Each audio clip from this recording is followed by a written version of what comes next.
Hello everyone, welcome to the second video of our indexing playlist. In this video, we are going to see what is indexing and why we need it. And after that, we will study about multi-level indexing.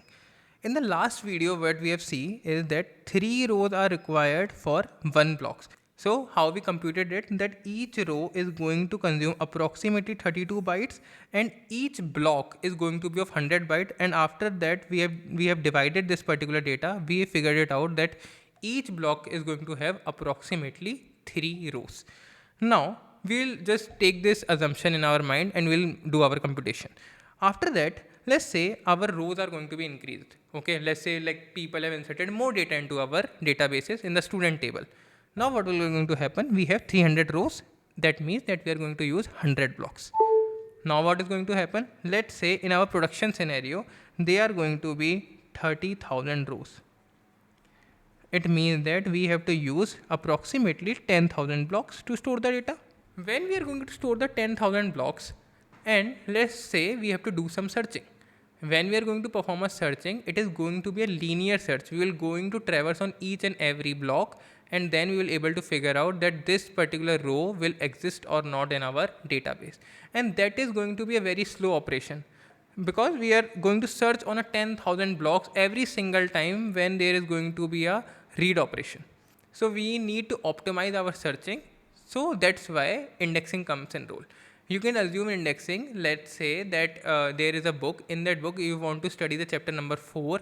What you can do is either you can just flip every single page and you will reach to the chapter number 4, or what you can do you can just pre-compute and maintain an index of the book. In that index, what you can do, you can just simply write the chapter number 1 will start at the page number 10, chapter number 2 will start at the page number 24, chapter number 3 at 32, and chapter number 4 at 46. So directly flipping all the pages, it's not going to be a very good solution. What you can do is you can just simply go to the index and you will figure it out that the page number is 42 and you will directly jump to the page number 42. This is going to be an optimized way. Let's see how we can do it in our databases. What we are going to do, we'll take the same table that we have taken earlier. That is our same student table that has 3 columns: ID, name and age. Okay, these are our rows that we have already stored. So what happened? This is our block. In that block, we know that there are going to be 3 rows. So I've just computed 1 row, 2 row and 3 row. In the second blocks, let's say there are going to be again 3 rows, 4, 5, 6. And in the third blocks, there are going to be 7, 8 and. So what we are going to do, we are going to make an index on this ID column right now. We can make index on other columns as well, but let's, for the simple understanding, we are going to make an index on an ID column. So what I mean by index, we are going to make a separate table that is going to be an index table.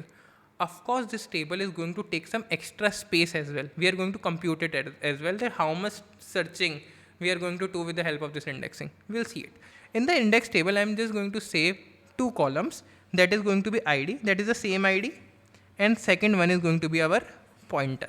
Pointer is going to store the data of a block. Okay, we studied about the block address in our last video. So I'm just going to make you revise it. So let's say this is our track 1, 2, 3, and this whole sector is going to be, let's say, sector 1. Let's say again, this sector is going to be sector 2, this sector is going to be sector 3. So for the first one, it is in the sector 2. Okay, and the track is going to be 1. Track are the concentric circles. So what is going to be our pointer location is going to be 1, 2. 2 is going to tell you the sector, 1 is going to tell you the track. 2 for the ID number 2, it is again going to be 1, 2. 3 is, it is again going to be 1, 2. But for the fourth column, for the fourth row, it is going to be 1, 3. We are not storing the actual row with the help of the offsets, that I also made you understand it what are offsets, but we are just storing the block. I think this is also very clear. This is what we are storing. So now let's understand how much space this index table is going to take in our hard disk. So we already know that ID is going to take our 4 bytes that we have also computed in our last video. Pointer, let's say it is going to take 1 bytes for easy computation. Let's say it is going to take 2 bytes or 3 bytes. Doesn't matter. We are just taking it 1 byte right now. A single row of the index table is going to take approximately 5 bytes. And we know the block is going to take approximately how many space? 100 bytes. Now when we are going to divide it, so it means that for an index table, a single block, this particular block, is going to store 20 rows. For the main table, it is going to store approximately 3 rows, but for our index table, it can store up to 20 rows. So now let's see how the searching is going to work with the help of indexing. So let's say this is our fourth row that we need to search. So what we're going to do, we'll just first of all we'll go to the index table. Index table is of course stored in this particular block that is having 20 rows, that can have maximum 20 rows in it. So we'll go to this particular block and we'll search it. When we are going to search it, we'll figure it out that this particular fourth row is going to be pointed and the address is going to be 1, 3. Now we know the fourth row is going to have the block number 1, 3. So what we are going to do, we'll simply go and jump to this particular track and sector, or you can say directly to the block. And after that, we'll just again search in this particular block and we will be able to figure out the fourth row. This is how the indexing is going to work. Previously, if we are not using indexing, let's say we have n rows, then we have to search on all the n rows. But now what is going to happen? We have to only search from n plus 1 rows.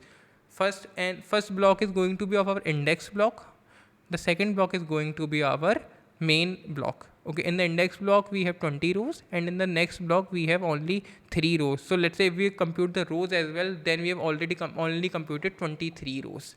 Okay, and on the block level we have in the block level we have only computed 2 blocks. Previously we were computing approximately 100 blocks. So can you see it? What's the difference? What's the benefits we are getting with the help of indexing? So now we understand what is indexing. Now let's see what is multi-level indexing. So if you are able to understand the indexing till now, you will be easily able to understand multi-level indexing as well. So what we know that 3 rows are going to be stored in one block for our normal table. And we also know that 20 rows are going to be stored in one block for our index table. I think this is pretty clear. We have studied this thing in our indexing concept. Now let's say the rows are going to be again increasing. Let's say there are 6,000 rows. So it means for our normal table, we have to use 2,000 blocks. For our index table, we are going to use 300 blocks. Again, let's say there are 60,000 rows. When there are going to be 60,000 rows, we need 20,000 blocks for our normal table. And when there are going to be 60,000 rows for our index table, we are going to store approximately 3,000 blocks. So it means that our index table is also going to take 3,000 blocks when there are going to be 60,000 rows. So what I'm trying to say is that our normal data is increasing. It is going to be increased. Okay, like in the production, our data is going to be increased massively.